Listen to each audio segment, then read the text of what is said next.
Exercise 6 चालू हुआ है। General principles and processes of isolation of element, तत्वों के निष्कर्षण का सामान्य सिद्धांत एवं प्रक्रम। मतलब किसी भी धातु को कैसे प्राप्त किया जाएगा इस चैप्टर में पढ़ना है। जैसे बहुत से एलिमेंट हैं जो अर्थ क्रस्ट में दो प्रकार से पाए जाते हैं। एक फ्री स्टेट जिसको एलिमेंटल स्टेट भी कहा जाता है और दूसरा कंबाइंड स्टेट। एलिमेंटल स्टेट में पाए जाने वाले बहुत कम मेटल्स होते हैं, लेकिन कंबाइंड स्टेट में पाए जाने वाले बहुत ज्यादा होते हैं। अतः कंबाइंड स्टेट में पाए जाने वाले सब्सटेंस को मिनरल्स कहते हैं। जो कंबाइंड स्टेट में पाए जाते हैं उसमें बहुत सी अशुद्धियां भी होता है, जैसे लाइमस्टोन हो गया, क्ले हो गया, सैंड हो गया, और भी अनेकों इम्प्यूरिटीज पाए जाते हैं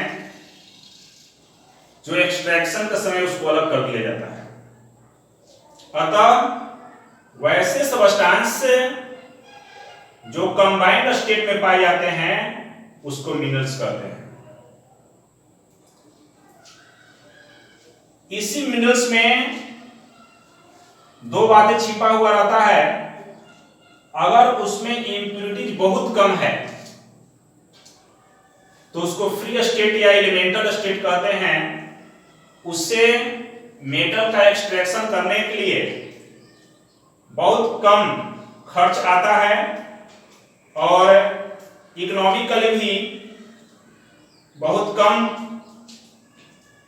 लागत आता है और आसानी से हो जाता है। लेकिन कंबाइंड स्टेट से जब प्राप्त करना रहता है तो कभी कभी ऐसा होता है कि उसमें इम्प्यूरिटी ज्यादा हो जाता है और मेटल बहुत कम प्राप्त होता है। उस समय खर्च बहुत ज्यादा आ जाता है और काफी कठिनाई भी होती है मेटल को प्राप्त करने में। इसलिए वैसे मिनरल्स जिससे मेटल को आसानी से और कम खर्च पर प्राप्त किया जाता है, तो वैसे मिनरल्स को ओर्स कहा जाता है, अयस्क कहा जाता है। फिर से सुनने योग्य बात है कि वैसे मिनरल्स जिससे मेटल को प्राप्त करने में आसानी होती है और कम खर्च पर प्राप्त किया जा सकता है, इकोनॉमिकली कम खर्च पर प्राप्त किया जा सकता है, वैसे मिनरल्स को ओर्स कहते हैं। एक नोट करने योग्य ये बात है कि सभी ओर्स मिनरल्स हो सकता है, लेकिन सभी मिनरल्स ओर्स नहीं हो सकता है,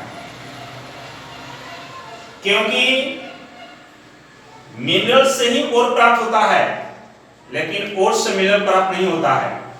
क्योंकि यहां पर हम बताए थे कि मिनरल को दो भागों में बांट दिया गया है, फ्री स्टेट में और कंबाइंड स्टेट में। तो ज्यादा मात्रा में अगर इम्प्यूरिटीज रहेगा तो उससे मेटल को नहीं प्राप्त किया जाता है। उस स्थिति में प्राप्त किया जाता है जब ऐसी परिस्थिति आ जाता है कि ओर्स खत्म हो गए या कोई दिक्कत हो गया। नहीं तो हमेशा जो है ओर्स से ही मेटल को प्राप्त किया जाता है। इससे आसानी से प्राप्त हो जाता है और कम खर्च पर प्राप्त हो जाता है। यह नोट कर लिया जाएगा कि वैसे मिनरल्स जिससे मेटल को कम खर्च पर और आसानी से प्राप्त किया जाता है उसे ओर्स कहा जाता है। और सभी ओर्स मिनरल्स हो सकता है, लेकिन सभी मिनरल्स ओर्स नहीं हो सकता है। गैंग और मैट्रिक्स ये इम्प्यूरिटीज का नाम है, गैंग या मैट्रिक्स दोनों एक ही नाम है। क्योंकि हम लोग जानते हैं ओट्स में बहुत सी इम्प्यूरिटीज प्रेजेंट होते हैं, जिसका नाम हम बताए थे क्ले, लाइमस्टोन, सैंड और भी बहुत से माइनर पार्टिकल्स होते हैं। तो वैसे सब्सटेंस जो इम्प्यूरिटीज के रूप में प्रेजेंट रहते हैं ओट्स में, उस इम्प्यूरिटीज को गैंग और मैट्रिक्स कहते हैं। फिर से सुनिए, ओट्स में कुछ पार्टिकल्स ऐसे प्रेजेंट रहते हैं जो इम्प्यूरिटीज का काम करते हैं, वैसे इम्प्यूरिटीज को गैंग और मैट्रिक्स कहते हैं, दोनों एक ही नाम है। अतः जब मेटल का एक्सट्रैक्शन किया जाता है उस समय गैंग और मैट्रिक्स को हटाना बहुत आवश्यक होता है। जब तक इसको नहीं हटाते हैं तब तक मेटल प्राप्त नहीं होता है। अतः इसे हटाने के लिए हमको फ्लक्स यूज करना पड़ता है। फ्लक्स भी एक सब्सटेंस है, ऐसा सब्सटेंस है जिसका यूज गैंग और मैट्रिक्स को हटाने के लिए ही किया जाता है। पर्सनली ओट्स में इसको डाला जाता है और ये रिमूव कर देता है गैंग और मैट्रिक्स को। इसको दो भागों में बांट दिया गया है, एक को बोलते हैं बेसिक फ्लक्स और एक को बोलते हैं एसिडिक फ्लक्स। बेसिक फ्लक्स के बारे में समझें कि इसका उपयोग एसिडिक इम्प्यूरिटीज को हटाने में किया जाता है। इम्प्यूरिटीज भी दो प्रकार का होता है, एसिडिक एंड बेसिक। अतः पहले हम लोग जांच कर लेंगे कि अगर ओट्स में एसिडिक इम्प्यूरिटीज प्रेजेंट है तो उसको हटाने के लिए बेसिक फ्लक्स का उपयोग किया जाएगा।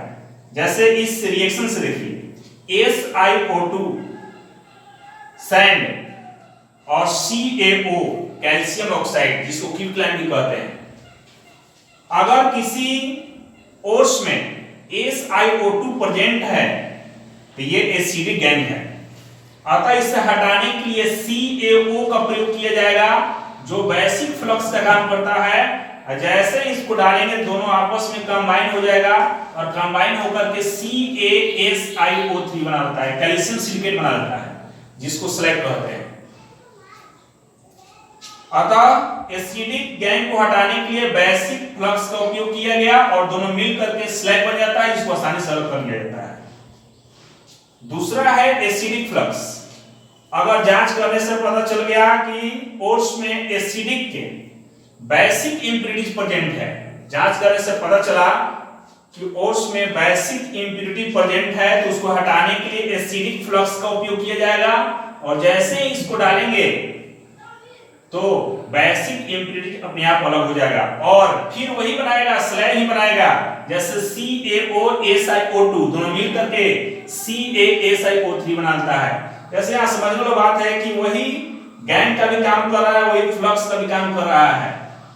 तो ये ध्यान देने योग्य बात है कि जो पहले रहता है वह गैंग कहलाता है। ओट्स में जांच कर लिया गया कि जो पहले ही से प्रेजेंट है वो गैंग है। जैसे SiO2 पहले प्रेजेंट है वो गैंग हो गया, अगर CaO प्रेजेंट है पहले से तो वो गैंग हो गया और ये बेसिक हो गया, ये एसिडिक हो गया। अगर ये प्रेजेंट है तो बेसिक डालेंगे और अगर ये पहले से बेसिक प्रेजेंट है तो एसिडिक फ्लक्स का उपयोग करते हैं। लेकिन दोनों मिल करके फिर वही बना लेता है, स्लैग ही बना लेता है, जिसको कैल्शियम सिलिकेट कहते हैं।